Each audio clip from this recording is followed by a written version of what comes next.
Assalamualaikum warahmatullahi wabarakatuh. Salam sejahtera buat kita semua. Ya, sudah hampir 2 bulan saya tidak upload video. Mohon maaf kepada seluruh subscriber dan sekaligus saya ucapkan terima kasih bahwa hari ini channel kita hari ini sudah 1.400 lebih. Terima kasih, dan sesuai dengan janji saya akan mengupload video yang berupa tidak podcast lagi, tapi sekarang berbentuk diskusi atau diskusi edukasi. Mudah-mudahan di tahun yang baru ini, tahun 2021 ini kita lebih mendapatkan keberkahan dan tercapai segala apa yang dicita-citakan. Amin amin ya rabbal alamin. Ya, kali ini saya akan membahas tentang isu terkini di bidang pendidikan, yaitu keputusan pemerintah tidak membuka formasi CPNS bagi pendidik atau bagi guru di tahun 2021. Ini kado tersendiri dalam tanda kutip tidak adanya formasi ASN berupa PNS ini. Nah, untuk kita membahas lebih lanjut, kita cari tahu dulu apa sih perbedaannya ASN PNS dengan ASN yang bakal dibuka oleh pemerintah ini, yaitu ASN P3K atau pegawai dengan perjanjian kerja.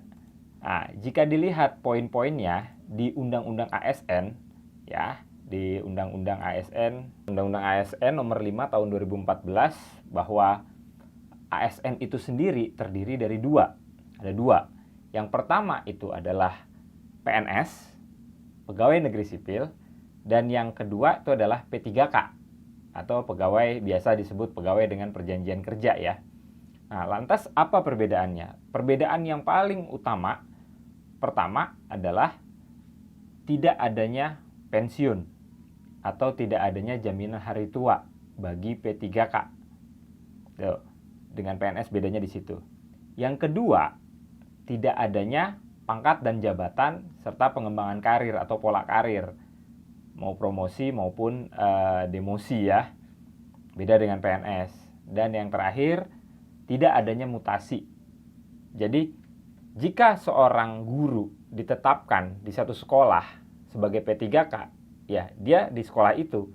Nah, ini berkaitan juga dengan kenapa sih dipilih skema P3K. Pertama, karena banyaknya guru honorer di sekolah-sekolah negeri itu ya, yang kemudian ini kan pada dasarnya memang tidak ada payung hukumnya honorer itu di sekolah negeri, tapi karena kebutuhan maka kepala sekolah mengadakan honorer tersebut, sehingga diberikan keleluasaan sedikit bahwa usia-usia di atas normalnya PNS, usia 35 ke atas atau 40 masih bisa untuk menjadi ASN, tapi dalam skema P3K. Nah, itu yang pertama.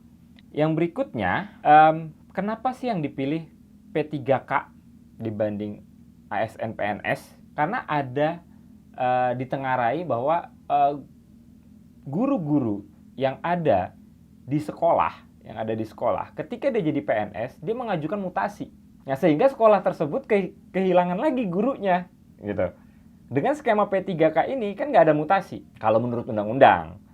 Walaupun saya nggak tahu, ke depannya mungkin bisa jadi akan ada mutasi juga ya. Tapi berdasarkan undang-undang ini, dia skema mutasinya mungkin dalam tanda kutip dipersulit gitu ya. Dengan adanya P3K ini, dalam tanda kutip, ini tidak membebani anggaran negara di kemudian hari. Mengapa? Karena tidak ada pensiun, tidak ada jaminan hari tua. Tidak ada pensiun. Sehingga tidak ada anggaran yang memang diperuntukkan pensiunan secara berkala gitu ya. Nah, sehingga ini mengurangi beban negara yang sudah sedemikian besarnya. Permasalahan honorer ini bukan hanya permasalahan pemerintah saja, tapi permasalahan sekolah, permasalahan kita semua. Banyak guru honorer yang memang sudah sekian lama mengabdi gitu ya, dan dia tidak memiliki kepastian. Masuknya tidak pasti, jenjang karirnya tidak pasti, apalagi status kepegawaiannya. Dan ini cukup merugikan. Wabil khusus ketika adanya skema sertifikasi guru. Sertifikasi guru ini sebenarnya kan hanya diperuntukkan kepada guru-guru yang mempunyai status kepegawaian jelas. Sedangkan honorer itu tidak jelas status kepegawaiannya. Karena apa? Karena tidak ada payung hukumnya.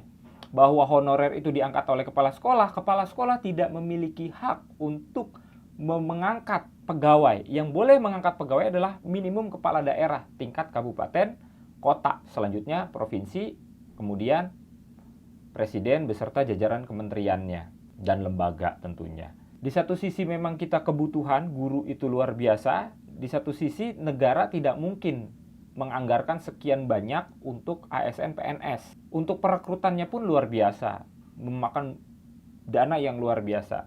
Kemudian jika tidak diakomodir, ini juga akan jadi masalah karena memang sekolah kosong. Jika diisi oleh PNS baru, honorer ini akan kemudian tereliminir. Maka gimana win-win solutionnya? Win-win solutionnya adalah mengangkat P3K. Maka perlu kita perjelas di sini arus utama narasi yang ada sekarang kan bahwa wah PNS tidak ada lagi guru, ini diskriminasi gitu ya. Diskriminasi bahwa bagaimana nanti siswa-siswa SMA mau berminat menjadi guru masuk LPTK. Oke.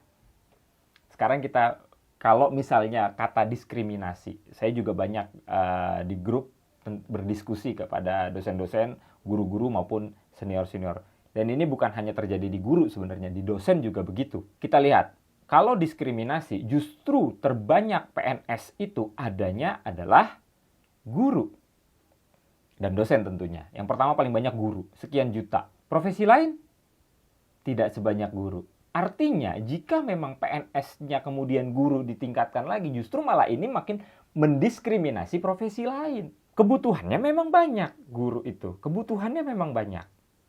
Tapi negara nggak semua bisa diakomodir.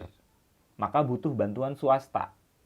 Maka ada skema-skema lain, bantuan BOS, BOP, dan lain sebagainya yang itu bisa membantu sekolah-sekolah swasta yang memang kesulitan dalam menjalankan ritme atau menjalankan operasional dari sekolah tersebut. Jadi kita juga harus berpikir secara terbuka, open-minded lah, bahwa memang anggaran negara ini 20% untuk pendidikan, iya. Tapi di samping itu kan kebutuhan di bidang pendidikan itu luar biasa besarnya dan nggak semuanya bisa diakomodir oleh negara.